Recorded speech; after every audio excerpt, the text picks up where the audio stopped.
We're not authorizing strikes 200 miles into Russia. We're not authorizing strikes on Moscow, on the Kremlin, President Biden. He said Putin is not a decent man. He's a dictator. You resisted the idea of American weapons being used for any sort of direct strike inside Russia. But we did witness this shift in recent days, authorizing American weapons for limited direct strikes. Are American weapons being used right now inside Russia?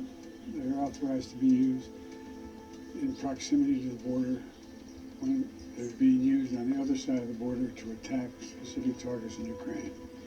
We're not authorizing strikes 200 miles into Russia. We're not authorizing strikes on Moscow, on the Kremlin. Let me ask you about what Vladimir Putin said last night about this authorization of American weapons inside Russia. He said the supply of high-precision weapons to Ukraine for strikes on Russian territory is direct participation in this war. He went on to say that this is the way to serious problems, and again talked about Russia's nuclear capabilities. Does that concern you? I've known him for over 40 years. He's concerned me for 40 years. He's not a decent man, he's a dictator, and he's struggling to make sure he holds his country together while still keeping this assault going. The biggest risk is if President Putin wins, because the message is that when he violates the international law, when he invades another country, then he gets what he wants. NATO Secretary General Jens Stoltenberg. Exactly. The question is, what is NATO going to do about it? I think the biggest risk is if President Putin wins. Because then the message is that when he violates international law, when he invades another country, then he gets what he wants. And that will actually reduce the threshold for using force again. So knowing that there's no risk-free option, I think the biggest risk is if he wins, that we need to prevent that from happening. Are you dumb as this table?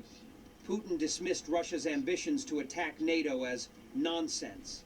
Yes, that's the language he used with international journalists. We don't need to remind you that prior to the full-scale invasion, Russia dismissed attacking Ukraine as nonsense. Образ врага из России. Вы сами себе только вредите этим, понимаете? Вот напридумывали, что Россия хочет напасть на НАТО. Вы сбрендили совсем, что ли? Тупые вообще, как этот стол. Кто это придумал? Это чушь, понимаете? Бред собачий. Putin. Russia has the right to supply weapons to countries from which strikes can be performed on countries supplying weapons to Kyiv. Russia wants to create chaos and tension all over the world. This is a global danger. It will escalate while Russia is strong enough to do so. Мы думаем на тему о том, что если кто-то считает возможным поставлять такое оружие в зону боевых действий для нанесения ударов по нашей территории и создания проблем для нас, то почему у нас нет права поставлять наше оружие такого же класса в те регионы мира, где будут наноситься удары по чувствительным объектам тех стран, которые делают это в отношении России? То есть France has detained a Russian